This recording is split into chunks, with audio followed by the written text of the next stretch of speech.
द्वारिका में श्री कृष्ण की रानी सत्यभामा अपने सौंदर्य, धन और वैभव के कारण प्रसिद्ध थी। वे बहुत पराक्रमी और बुद्धिमान थी, पर कभी कभी उन्हें अपने रूप और संपत्ति पर थोड़ा अभिमान भी हो जाता था।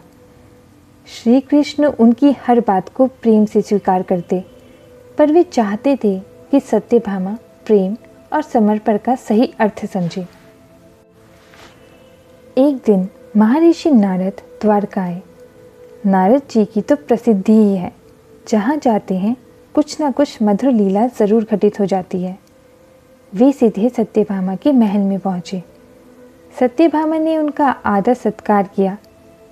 नारद जी मुस्कुराकर बोले, माता, आपने तो संसार की सबसे मूल्यवान वस्तु को अपने पास रखा है, स्वयं श्री कृष्ण। आप अवश्य ही सबसे श्रेष्ठ धनवान रानी हैं। उनकी बात सुनकर सत्यभामा के अभिमान को जैसे नया पंख मिल गया। वह गर्व से मुस्कुराई। नारद जी, इसमें संदेह ही क्या है? पूरा संसार जानता है कि द्वारका की सत्यभामा से अधिक समृद्ध कोई नहीं। नारद जी बोले, यदि ऐसा है तो क्या आप श्री कृष्ण को अपना धन सिद्ध कर सकती हैं? सत्यभामा चौंक गई। हम कैसे सिद्ध करें नारद जी? नारद जी ने लीला रचते हुए कहा, शास्त्रों में तुला धर्म है। यदि आप अपने समस्त आभूषण, सोना, हीरे, मोती श्री कृष्ण के वजन के बराबर दान कर दे तो सिद्ध होगा कि आप दुनिया की सबसे धनी और प्रेममयी रानी हैं। सत्यभामा तुरंत तैयार हो गई। मन में उन्होंने सोचा, कृष्ण का वजन कितना होगा? मेरे खजाने में इतना धन है कि 10 कृष्ण भी तोल दूं। श्री कृष्ण मुस्कुराए और बिना कुछ कहे उनकी बात मान ली। महल के प्रांगण में एक बड़ी तुला लगाई गई। एक ओर श्री कृष्ण बैठे, दूसरी ओर सत्यभामा के आदेश पर सोना, हीरे, मोती, रत्न भरे जुड़े हार, मुकुट, चूड़ियाँ, पायल सब लाए जाने लगे। धीरे धीरे तुला में रत्नों का अंबार लग गया। द्वारका के लोग आश्चर्य से देख रहे थे, पर कमाल ये, तुला जरा भी नहीं हिली। सत्यभामा को विश्वास नहीं हुआ। और लाओ, और लाओ। उन्होंने सारा खजाना लगवा दिया, फिर भी तुला संतुलित नहीं हुई। अब उनके अभिमान में बेचैनी आ गई, माथे पर पसीना आ गया।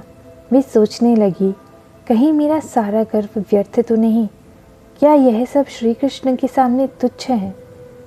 जब कुछ न बचा तो नारद जी ने मुस्कुराकर कहा, रानी, क्या अब आपका अभिमान भी समाप्त हो गया? प्रेम का मूल्य सोने से नहीं होता। सत्यभामा अब निराश होकर श्री कृष्ण के चरणों में गिर पड़ी। प्रभु, मैंने भूल की। मैं वस्तुओं के बल से आपके प्रेम को तोलना चाहती थी, मुझे क्षमा कीजिए। उसी समय महल में श्री कृष्ण की एक और प्रिय रानी रुक्मिणी जी आईं। उन्होंने सत्यभामा की स्थिति देखी। वे धीरे से तुला के पास गई और एक छोटा सा तुलसी पत्र लेकर भगवान के चरणों में छुआकर तुला पर रख दिया। चमत्कार हो गया। जैसे ही तुलसी पत्र तुला में पड़ा, श्री कृष्ण का पलड़ा ऊपर उठ गया और तुला संतुलित हो गई। लोग जय जयकार करने लगे, हरे कृष्ण, जय तुलसी माता। सत्यभामा आश्चर्यचकित रह गई। उन्होंने पूछा, मुझे समझाइए, मेरे खजाने के सामने यह छोटा सा पत्ता इतना भारी कैसे हो गया? रुक्मिणी जी मुस्कुराई। बहन सत्यभामा, इस एक पत्ते में श्री कृष्ण के प्रति संपूर्ण श्रद्धा और प्रेम है। ईश्वर को धन से नहीं, प्रेम से पाया जाता है। श्री कृष्ण बोले, सत्यभामे, तुम्हारा प्रेम भी सच्चा है, पर उसमें अहम मिल गया था। जहाँ अहंकार होता है वहाँ प्रेम का पलड़ा हल्का पड़ जाता है। सत्यभामा की आंखों में आंसू थे।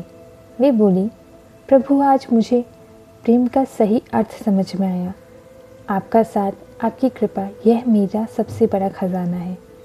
अब मुझे कोई अभिमान नहीं। श्री कृष्ण ने उन्हें उठाया और प्रेम से कहा, तुम्हारे हृदय में सदा प्रेम बना रहे, यही मेरा आशीर्वाद है। सभी द्वारकावासी एक अद्भुत लीला के साक्षी बने। महर्षि नारद हंसते हुए बोले, मेरा काम तो बस यही था, कि कौन कितना प्रेम करता है, यह जग को दिखा दो।